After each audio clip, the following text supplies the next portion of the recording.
जी हाँ दोस्तों, नमस्कार। तो सबसे पहले मैं अपने सभी विद्वान साथियों को, विषय बहनों को, सभी प्रिय विद्यार्थीगण को जो हमारे कॉम्पिटिटिव एग्जाम की तैयारियां कर रहे हैं, उन सभी को जितेंद्र क्लासेस की इस ऑनलाइन कक्षा की तरफ से और मैं अपनी तरफ से आप सभी लोगों को बहुत बहुत तहे दिल के गहराइयों से स्वागत करता हूँ।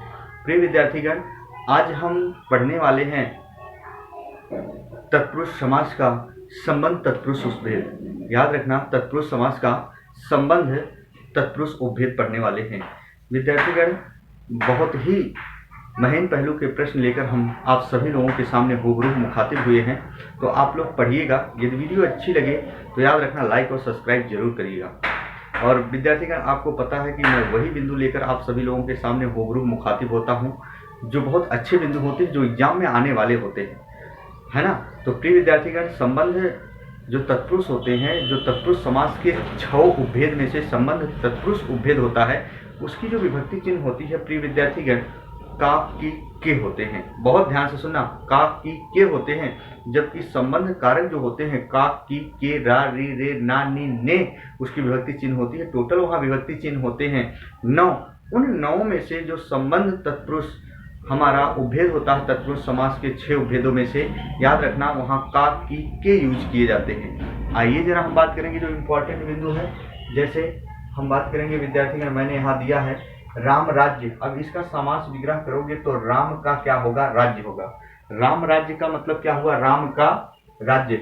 राजमाता यानी राजा की माता। बहुत ध्यान सुना, राजा की माता। राज्यादेश, राज्य का आदेश। ऐसे राज्याध्यक्ष, राज्य का अध्यक्ष। राष्ट्रपति, राष्ट्र का पति। राजभवन, राजा का भवन। राजभवन, राज का भवन नहीं करोगे। राजभवन यानी उसमें जो स्वर छुपा है, दीर्घा स्वर छुपा है विद्यार्थीगण, तो राजा का भवन। ऐसे देश सेवा, देश की सेवा। गंगा जल, गंगा का जल। अन्नदाता, अन्न का दाता। बहुत ध्यान सुना। फिर मैंने क्या लिखा है? चंद्रोदय यानी चंद्र का उदय। फिर लिखा ईश्वरो, ईश्वरोपासना, ईश्वर की उपासना। ये देखो यहाँ क्या प्रयोग होगा? की का प्रयोग होगा। ईश्वरोपासना एग्जाम में आया है प्रश्न, जो हम यहाँ अंडरलाइन किए हैं, याद रखना सब एग्जाम में आए हुए हैं विद्यार्थीगण। तो ईश्वरोपासना का क्या होगा? ईश्वर की उपासना। फिर सभापति, सभा का पति। सेना नायक, सेना का नायक। सूर्योदय, सूर्य का उदय। कहते हैं सूर्योदय हो गया तो सूर्य का उदय। तो विद्यार्थीगण, गृह स्वामी, गृह का स्वामी। राजाज्ञा, राजा की आज्ञा। राजाज्ञा का समास विग्रह क्या करोगे विद्यार्थीगण? राजा की आज्ञा। प्रश्न कहीं भी आए तो आपको गलत नहीं करना। राजाज्ञा का समास विग्रह क्या होता है? राजा की आज्ञा। देखो, मृग छौना, मृग का छौना। छौना का मतलब होता है विद्यार्थीगण क्या? बच्चा। तो यहाँ लगाओगे, का लगाओगे जब बीच में, तो क्या होगा? मृग का बच्चा होगा। ऐसे पनवाड़ी, बाड़ी का मतलब क्या होता है विद्यार्थीगण? दुकान। और पन का मतलब होता है पान, पान की दुकान। पनघट, घट का मतलब होता है किनारा, पानी का किनारा। राजकुमार, कुमार का मतलब पुत्र या बेटा। राजकुमारी का मतलब पुत्री। तो राजा का पुत्र यानी बेटा। रामचरित, राम का चरित्र। पराधीन, एक दूसरे के जो अधीन हो, याद रखना, पर के अधीन। इसका जो समास विग्रह होगा विद्यार्थीगण, पर के अधीन, पर के अधीन यानी जो दूसरों के अधीन होते हैं उसी को पराधीन कहा जाता है। पशु बलि, एक होता है विद्यार्थीगण बलि पशु, एक होता है पशु बलि। तो बलि पशु, याद रखना, बलि के लिए पशु वो संप्रदान होगा। संप्रदान मैंने बताया तो उसमें बताया है विद्यार्थीगण, कंफ्यूज मत होइएगा, बहुत महीन पहलू के प्रश्न आते हैं। जैसे पशु बलि वैसे बलि पशु, जैसे मंत्री परिषद वैसे विधान परिषद। तो जो विधान परिषद होता है और जो हमारा बलि पशु होता है वो संप्रदान तत्पुरुष होता है। मैंने संप्रदान में बताया है वहाँ तत्पुरुष में।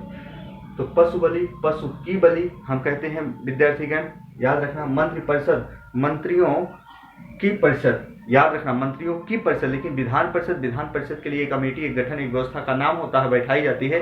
विधान के लिए परिषद होता है। तो मंत्री परिषद, मंत्रियों की परिषद। पशु बलि, पशु की बलि होगा। प्रेम सागर, प्रेम का सागर। विद्यासागर, विद्या का सागर होगा।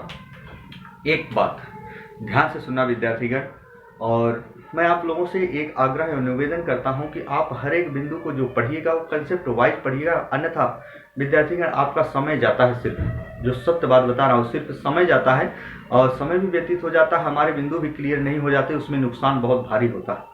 हम कहते हैं दिन में 4 ही घंटा पढ़ो, 10 घंटा मत पढ़ो, लेकिन जो पढ़ो बहुत विधिवत पढ़ो, वहां से प्रश्न आए तो फिर गलत ना हो। है ना। और हिंदी ग्रामर का यदि हर एक बिंदु सीखना है कंसेप्ट वाइज, तो बहुत से लोग कहते हैं आइए ट्रिक बेस पे सिखाते हैं, आइए ऐसे सिखाते हैं। ट्रिक व्रिक कुछ भी नहीं होता।